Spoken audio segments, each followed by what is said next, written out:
is different. So are you. Stay straight. No masquerades. Do things that you'll remember. You can't push too far, but stay fair. Stay on track. Give it your all. Get to the bottom of things. Decide what's right. Don't believe in what the others do. Find it out for yourself. Be close to it all. Bring your heart along.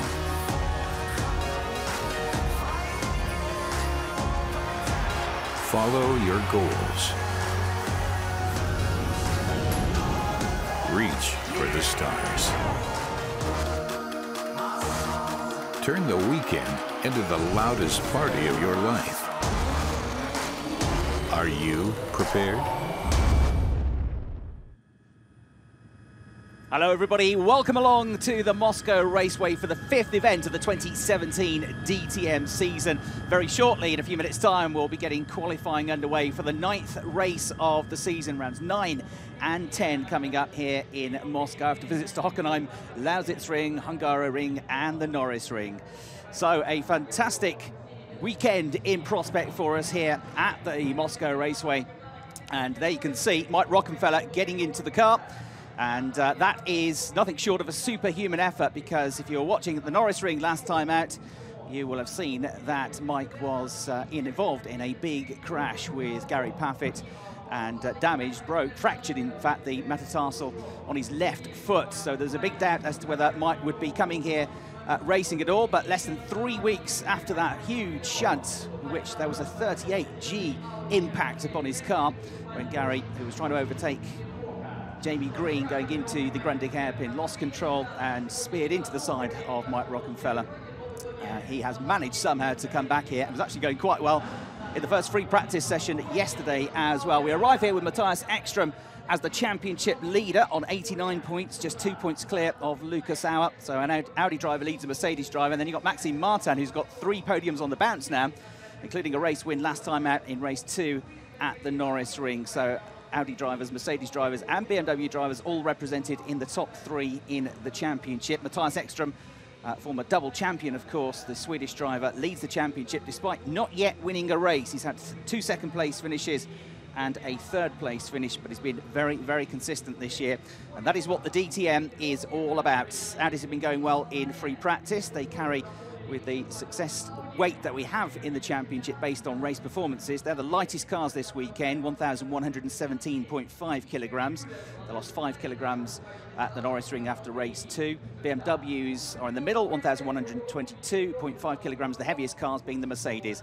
Free practice 2 then was just about an hour ago, and René Rast, 1 minute 27.604, was a 10th quicker than the championship leader Matthias Ekström. Nico Müller, 3rd quickest, making it an Audi 1, 2, 3. There you can see at the bottom, 18th out of 18, Robert Wickens, who has been struggling so far in the free practice sessions, although of course we don't know what they are running in terms of setup for the cars, whether they are using free practice to set up for the race or just to go for quick lap times. But it is perhaps a slight worry that Robert has been 17th and 18th in the 2 free practice sessions that we've had so far. So there is Maxime Martin, who has become a race winner now. In fact, he was the winner of the last race, race 2 at the Norris Ring. 3rd, 2nd and 1st in his last 3 races, propelling him to his highest championship position so far since coming into the DTM. The Belgian driver, the ex-FIA GT and Blancpain racer. There is Nico Müller, another of the Audi drivers in the 51 car. Go back to Maxime Martin for BMW. In fact, he got his maiden DTM victory here at this raceway. This circuit opened in 2012. It was designed by Hermann Tilke, the famous Formula 1 circuit designer, and with a view to being used as a Formula 1 racetrack. That has not yet happened, but it's a fantastic facility. Everything is absolutely pristine here. The circuit itself is anti-clockwise as the cars go out for the 20-minute qualifying session, which is going to set the grid for race 1. Led out on track by Lucas Auer, 2nd in the championship. There is Mike Rockenfeller tucking in behind him, and Timo Glock in the BMW third out. Maxime Martin not yet venturing out onto the circuit. It is anti-clockwise, as I say. It is 3.9 kilometres long, or 2.46 miles. At least this version of the circuit is using the full circuit, although the circuit has 18 different circuit layouts, the shortest of which is just 1.3 kilometres, the Super Sprint layout. They've used various layouts here in the past. And there you can see in the garage Tom Blomqvist, who is in need of some good results. Tom not having a great season. He's one of the winners in the championship since he came in from the European Formula 3 Championship a few seasons ago. Gary Paffett just seen going out on circuit. Paul de Resta as well, two of the British drivers. Gary number 2, Paul de Resta number 3.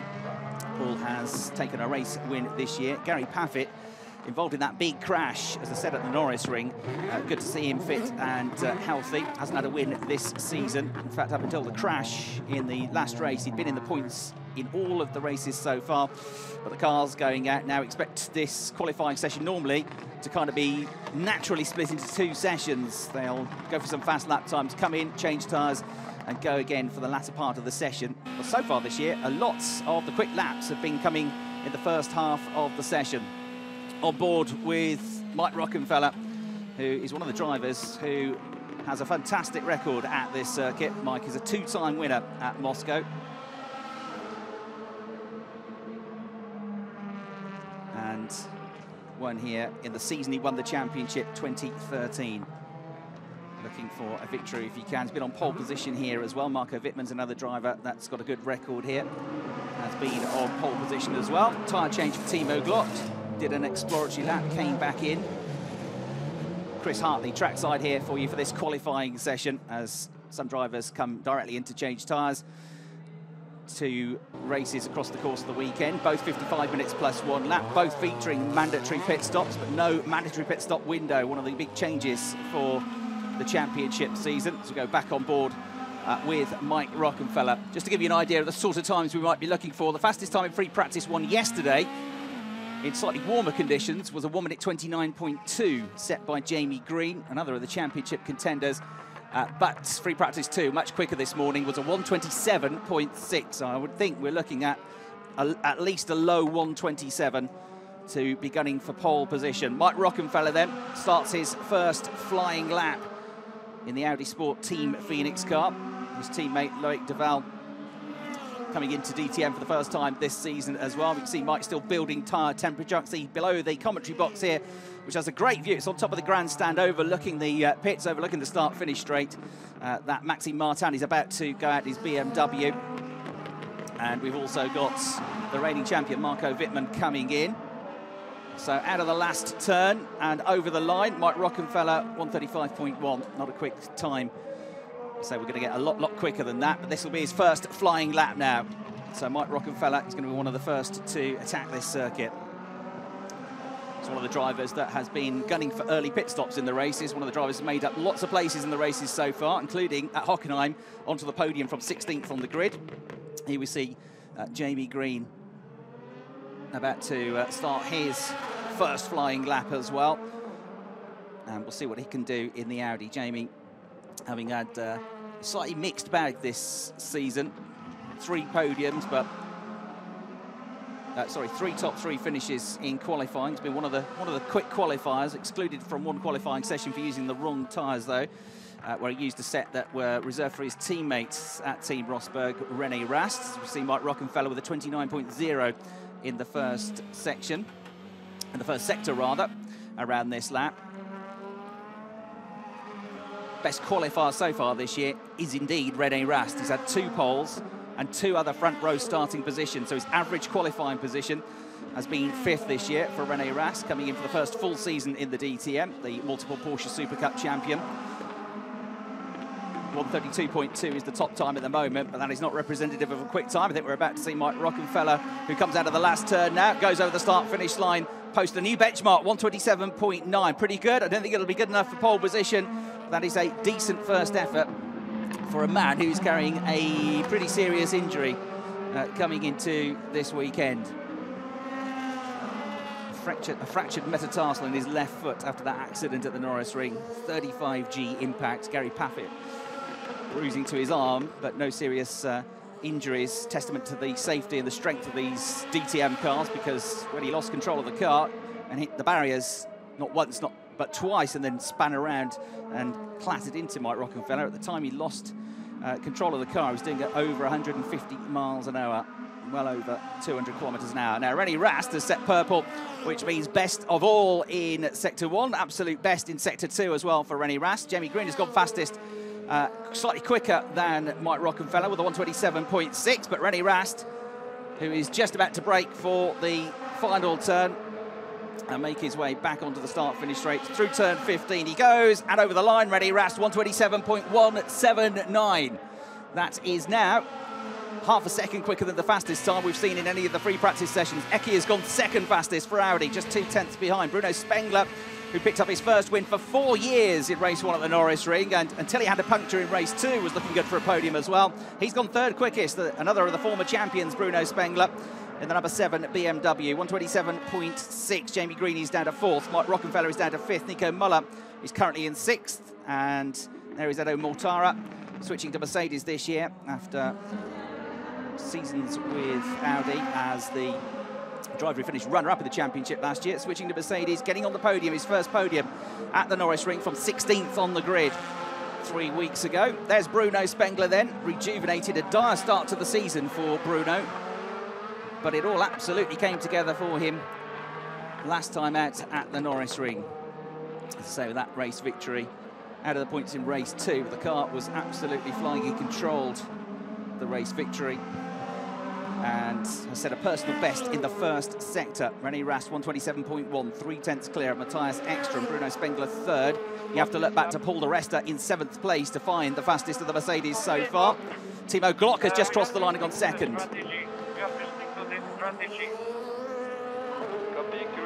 Way out wide there for Rennie Rast as he charged the Audi over the line to go on to another flying lap. Bruno Spengler has just gone into the pits, and Augusto Farfus has gone quicker than anybody else in Sector 1 so far. There you can see the Brazilian pushing the BMW as hard as he can.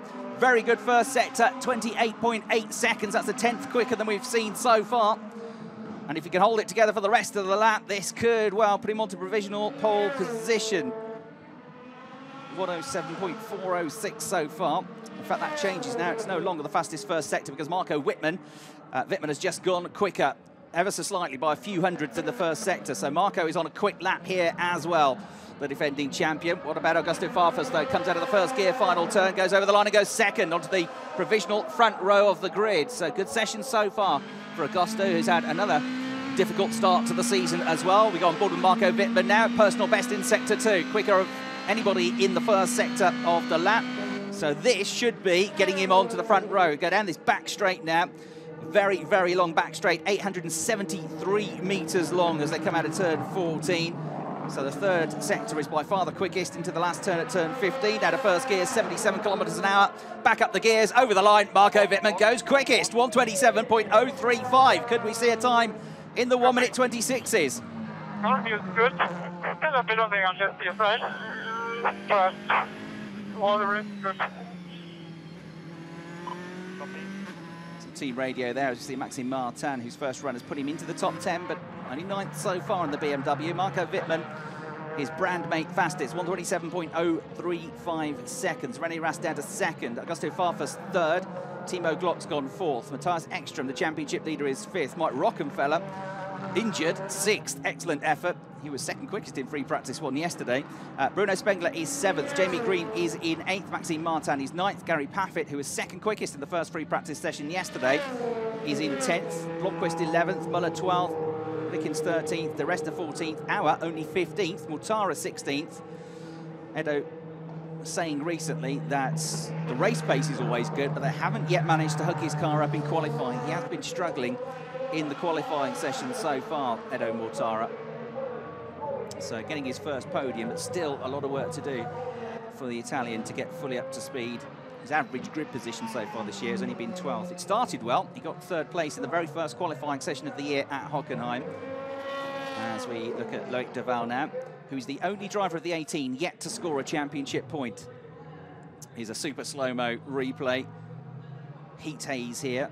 Not as hot as it has been in previous years, around about 22 degrees. Super slow-mo of Marco Wittmann on his provisional pole setting lap. He's over a 10th clear of René Rast so far. Don't forget as well, one of the changes this year for qualifying in DTM is that championship points are available. You get 3 points if you are fastest, 2 points if you are second fastest, and a point for being third quickest, as we have a look at Loïc Duval, the Frenchman in his first season of DTM, and coming with a great pedigree in endurance racing, having won Le Mans back in 2013 with Audi. So there is Gary Paffett, steering wheel off, and laptop out. Have a look at the data and try and figure out where you can gain some time. 1:27.8 for Paffett, puts him 10th. So he's 8 tenths away from the best time. There is Nico Müller, number 51, who has done a 1:27.9. 9 tenths away from provisional pole. So relative to normal DTM terms, this is fairly well spread out. The qualifying gap this year, the average gap between first and second in qualifying has been less than a tenth of a second, just 81 thousandths of a second. Lucas Auer on pole at Hockenheim.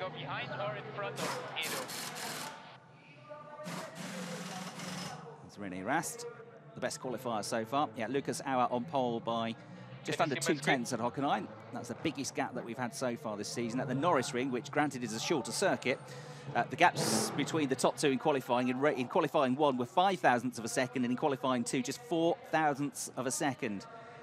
Martin and Blomqvist, the 2 drivers getting pole position last time out around the streets of the Norris Ring. Lucas Auer has had 2 poles. Maxime Martin has had 1 pole. 2 poles for René Rast. Timo Glock has had a pole. And Robert Wickens and Tom Blomqvist have both had pole positions. Replay of Gary Paffett there. He'd like to hook up a lap if he possibly push can. A bit more, but it's not the end of the world to get this on the second lap. Because you're doing it, it's not like there's a deck and you're losing out for that second lap. Good to get some of the team radio and some of the engineers are saying to the drivers and vice versa. Yeah, I did feel like the tyres are going. I mean, third lap is definitely the tyres are gone. So we're probably losing a bit end of second. Let's just not go crazy. So discussion about tyres and whether they're losing some grip there between Gary Paffett and his engineer. Just a slight tweak. Let's not go crazy, says Gary Paffett. Just going through here, Robert was also the second push. Montara was the second push. Auer was the second push. Tom was the second push. So there is, and Marco was also second push. So interesting that, hearing about the second pushes, what the engineer is saying to Gary Paffett there is that he's listed about 4 or 5 drivers that have set their best time on their second lap. Certainly we saw that from Mike Rockenfeller, René Rast, Robert Wickens. So the first lap is pretty good, but you can get, if you can hold it together, an even quicker lap, the tyres will hang on for the second lap. They're softer tyre compound from Hankook this year, but they've been pretty durable as well. We've seen lots of occasions where drivers in the races have pitted as early as lap 1, or certainly within the first 6 laps of the race. Mike Rockenfeller has done it a few times. Matthias Ekstrom has done it a few times as well and got onto the podium. And the tyres have managed to last the entire race.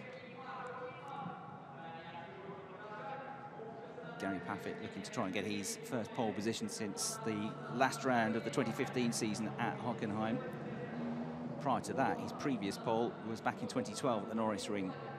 And the last time he won from pole was at Brands Hatch in the UK back in the 2012 season as well, but has had 12 pole positions. So the driver's starting to go back out now for the second part of the qualifying session. Can anybody beat Marco Wittmann's time? 1:27.035 seconds. Marco looking for his first pole position of the year. He's been on the front row once this year. That was for race 2 at the Hungaro Ring, but actually his average grid has not been that high. He's only averaged 11th on the grid so far. And Marco didn't really stand out in the free practice sessions. Yesterday he finished 10th. This morning he was 10th quickest in the first free practice session as well. So might be a bit of a surprise if he's there. It's not going to be a surprise if René Rast is there because, as I say, he's qualified really well.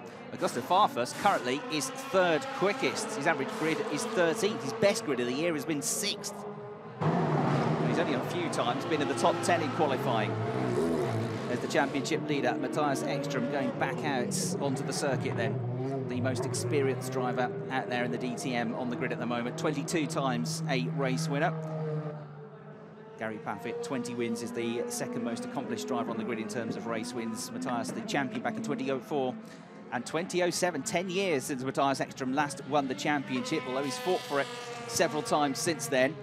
And he leads the championship here. Mike Rockenfeller with an excellent record here at this Moscow Raceway, doing a brilliant job in 6th place overall. What can he do? We've had 6 races so far in the DTM at Moscow. In terms of pole positions, it's been BMW actually that have got the best record. They've had 3 poles here. Audi have had 2, Mercedes have only had 1. It's split evenly between the 3 brands in terms of race wins. They've had 2 each.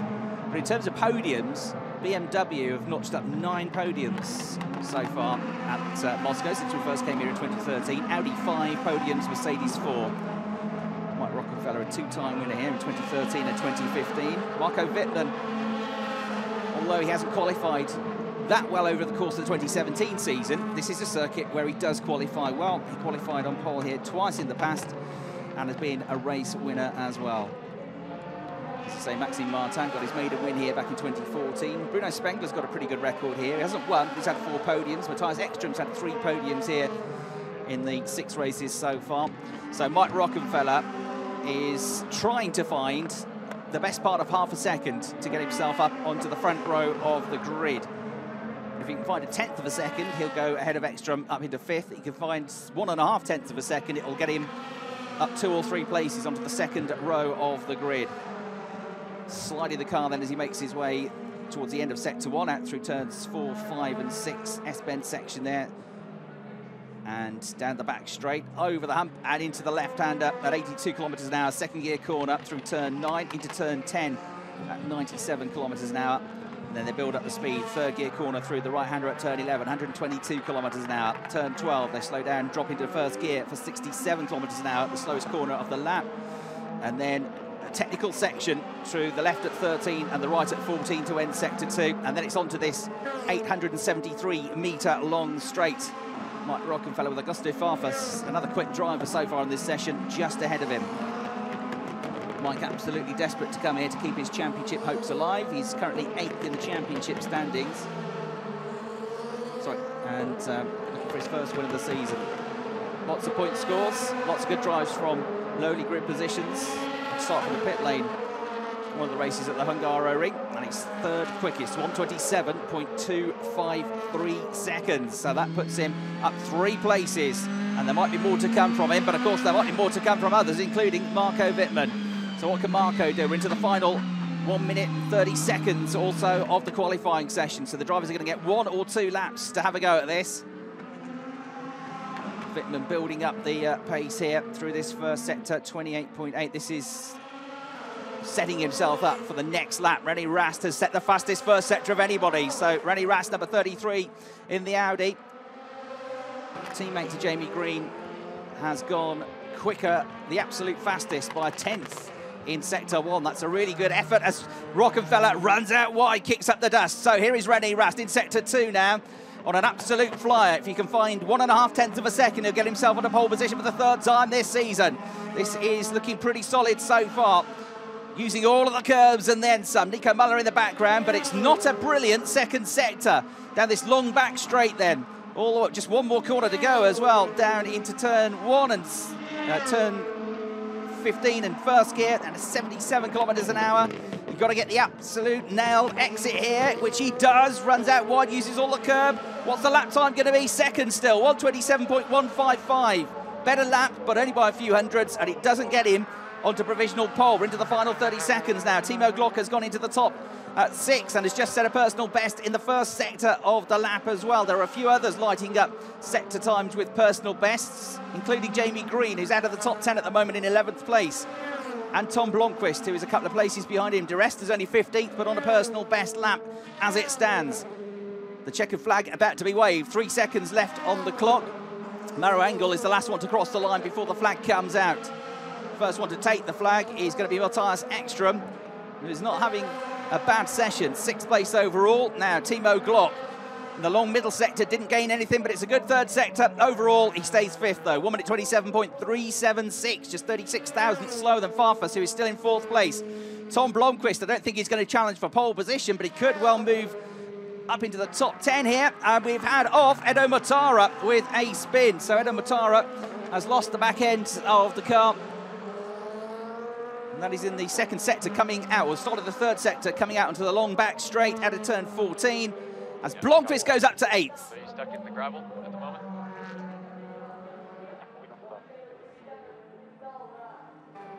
The team trying to assess at BMW Mercedes, at BWT Mercedes AMG Motorsport, where Edo is, and well, they know where he is, but whether he's stuck in the gravel. Bruno Spengler slumping to 11th place in the end. So Marco Wittmann, he's looking like he's going to be on pole position for the final time, unless Bruno Spengler can pull out a spectacular third sector. It looks unlikely, though. Bruno needs to find 0.6 of a second, and that's pretty hard to do on that final third sector. So celebrations for Audi, who've got René Rast on the front row of the grid. Mike Rockenfeller third on the grid. Superhuman effort. Marco Wittmann has already parked the car. Bruno Spengler goes over the line and doesn't improve. He stays in 11th place. So Marco Wittmann, for the first time this season, is on pole position. The defending champion. Hungaroring a couple of rounds ago, but that's his first pole of the year. Marco with a 1:27.035, 1.5 tenths quicker than René Rast, who continues his excellent qualifying form and his charge for the championship title. Mike Rockenfeller will be delighted with third place overall. Augusto Farfus equally will be well pleased with his best qualifying of the season so far in fourth. Timo Glock a very solid fifth. Matthias Ekstrom, the championship leader, in sixth, as we see Edo Motara with a very disappointing qualifying session once again, 17th, and ending with the back end of the Mercedes parked up in the gravel trap on the exit to the penultimate turn. Jamie Green moved up to 7th late on. Tom Blomqvist you saw moving up to 8th, back end of the spin there, and bit of runoff there, but just nerfing into the gravel trap and getting beached. So having to walk back or get a lift back to the pits, I'm afraid. But again, disappointment for Edo, who is last but one in the qualifying session. So there you can see confirmation of the top 10. Loic Duval, we should say, with a very good qualifying session as well. That's his second best of the year. He was 7th on the grid at the Hungaroring, but Loic Duval into the top 10 there, as you can see. Bruno Spengler, despite a good first sector on his final lap, wasn't quite able to get back into the top 10, ran up in the top 4 for quite a time. Robert Wickens 12th, which is better than he's been going in the free practice sessions, but still disappointing for the Canadian. And then Muller 13th, Auer 14th. Lucas Auer struggling in qualifying and work to do. So this is where we could see some different strategies in the race later on today. Of course, there'll be another qualifying session for race 2 to come tomorrow. Marco Wittmann then, who's been a winner here at the Moscow Raceway in the past, managing to get himself on pole position. But this perhaps is the story of the session. Mike Rockenfeller, the odds were against him even being here, even being in the car. Nick de Vries was on standby, the young Dutchman, but Mike has made it, and he's made it into third place in qualifying. René Rast on the front row of the grid yet again. 2 podiums and now 3 other front row starts. He's the best qualifier so far this year. But in this session, the best qualifier is the BMW of Marco Wittmann, run by Team RMG. And his teammate, Augusto Farfus, just behind in 4th place as well. So a really good stint that, a really good effort for Audi, who looks slightly to have the edge in the free practice sessions so far. But it's the BMW that is just ahead of the Audis. Mercedes struggling a little bit with the heaviest car. There is Marco Wittmann then going to be weighed alongside Robert Wickens there, just to check the minimum weight of the driver plus the car, and gets his piece of paper. And that is a super effort. He's been consistently up there for BMW this season. So too is Maxime Martin. He didn't have quite such a good session there, down in 15th place. Rockenfeller hobbling away. Special boot, walking stick. How on earth did he do it? Absolutely brilliant. It's going to be tough in the race, though. 55-minute plus 1 lap race to come this afternoon. And I'm sure he'll be feeling it. But what a super effort by Mike and by the team that have medically enabled him to get up here. Get rid of the crutches. I want my photo taken without them. René Rast, his brand mate, starting just ahead of him, 2nd on the grid there to the right of the picture. So typically close session. Not the closest qualifying we've had, but only a 10th in it. And then from René Rast in 2nd place all the way down to Tom Blomqvist in 8th place. Just a couple of tenths between 5 or 6 drivers there. So Marco Wittmann, can he get himself up onto the top step of the podium for the first time this season? This is how they are going to line up then.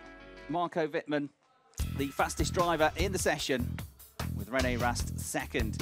Rockenfeller qualifying 3rd. Augusto Farfus qualifies 4th quickest in the session. On row 3, Timo Glock and Matthias Ekström. And then on the 4th row of the grid, 7th, Jamie Green, 8th, Tom Blomqvist. Gary Paffett and Loic Duval in the top 10. Very good session that for Loic Duval. And then 11th and 12th, Bruno Spengler and Robert Wickens, the 2 Canadian drivers, together side by side. Nico Muller and championship contender Lucas Auer, 13th and 14th quickest in the session.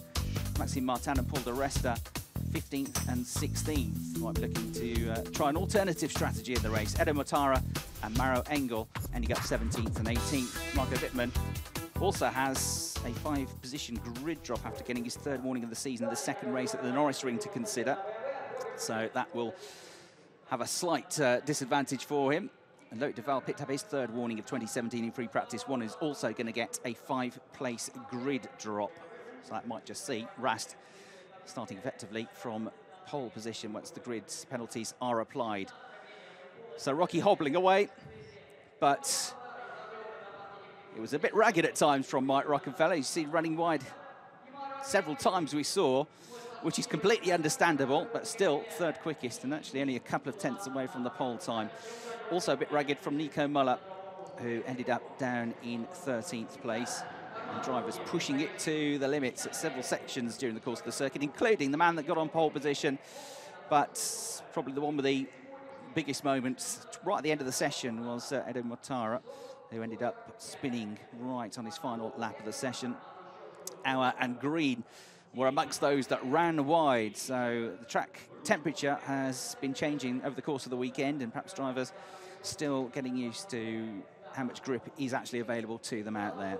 No dramas though for René Rast. A good crowd gathering here at the circuit, very enthusiastic crowd, all with a very good view from the big grandstands that overlook the front. So that was the end of the first qualifying session. We look forward to what's promising to be a great race later on this afternoon. Bye for now.